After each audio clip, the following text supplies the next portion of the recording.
Bismillahirrahmanirrahim. Izinkan saya mengawali malam hari ini dengan mengucapkan Assalamualaikum warahmatullahi wabarakatuh. Sebelum membahas tentang apa itu manajemen risiko, izinkan saya untuk memperkenalkan diri. Saya Sylvia Faiz At-Thohiri, mahasiswi semester 6, Prodi Perbankan Syariah, Fakultas Agama Islam, Universitas Muhammadiyah Profesor Dr. Hamka yang ada di Jalan Limau 2. Di vlog kali ini, saya akan membahas manajemen risiko. Nah, kira-kira kita bahas dari awal dulu nih. Risiko itu apa sih? Kira-kira risiko itu di benak teman-teman itu apa? Kalau menurut saya sih risiko yang bukan di perbankan ya. Risiko itu seperti kenyataan yang tidak sesuai dengan ekspektasi.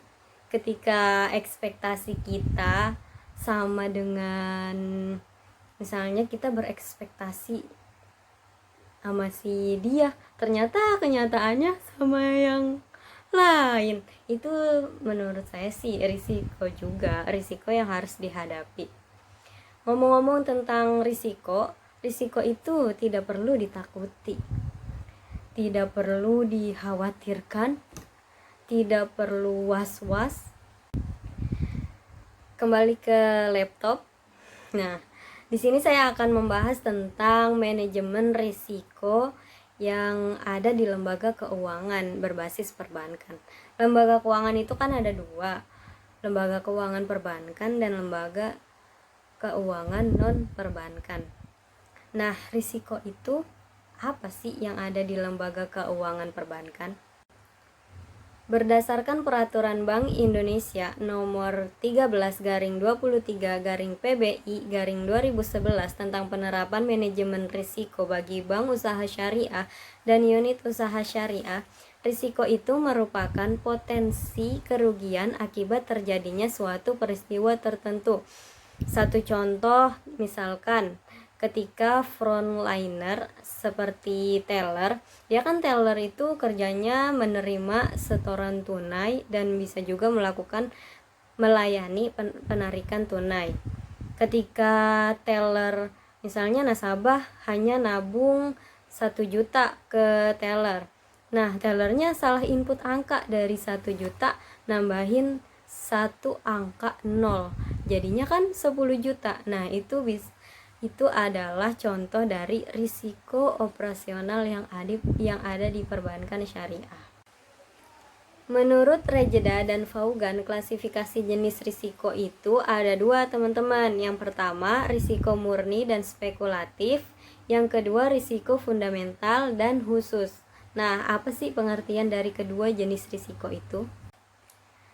Risiko murni itu dimana hanya ada kemungkinan rugi atau tidak, contohnya terjadi kebakaran.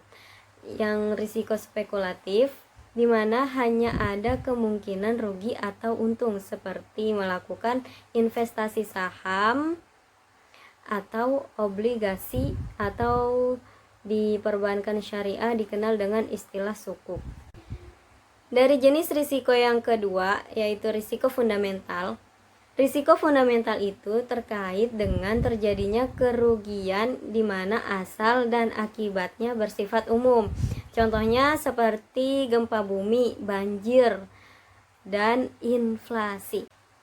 Risiko khusus terkait dengan kerugian yang timbul dari kejadian individual dan akibatnya ini juga dirasakan oleh individual. Contohnya seperti terjadinya pencurian atau pembobolan ATM.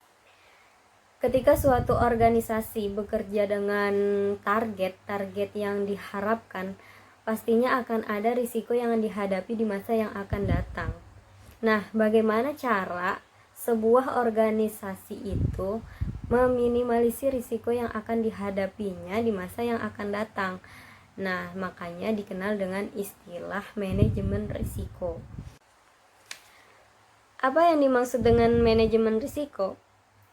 Berdasarkan Peraturan Bank Indonesia Nomor 13/23/PBI/2011 tentang penerapan manajemen risiko bagi bank usaha syariah dan unit usaha syariah, manajemen risiko itu adalah serangkaian metodologi dan prosedur yang digunakan untuk mengidentifikasi, mengukur, memantau, dan mengendalikan risiko yang timbul dari seluruh kegiatan usaha bank. Tujuan dilakukannya identifikasi risiko adalah untuk mengidentifikasi seluruh jenis risiko yang melekat pada aktivitas fungsional yang dapat merugikan bank. Pengukuran risiko yang dilakukan oleh bank bertujuan untuk mengukur profil risiko bank yang selanjutnya digunakan untuk memperoleh gambaran efektivitas penerapan manajemen risiko yang dilakukan oleh perbankan. Pemantauan limit risiko. Bank menggunakan limit risiko baik secara individual dan keseluruhan, serta ada hal-hal yang harus diperhatikan dalam pemantauan limit risiko. Pengendalian risiko yang dilakukan oleh perbankan dilakukan untuk mengelola risiko tertentu, terutama pada risiko yang dapat membahayakan kelangsungan usaha perbankan. Oke, baiklah teman-teman, sampai juga di akhir penghujung vlog saya kali ini. Semoga bermanfaat, yang baik dari Allah, yang buruk dari saya sendiri. Jika ada kata-kata yang kurang berkenan di hati para pemirsa, mohon dimaafkan. Wabillahi taufiq wal hidayah. Assalamualaikum warahmatullahi wabarakatuh.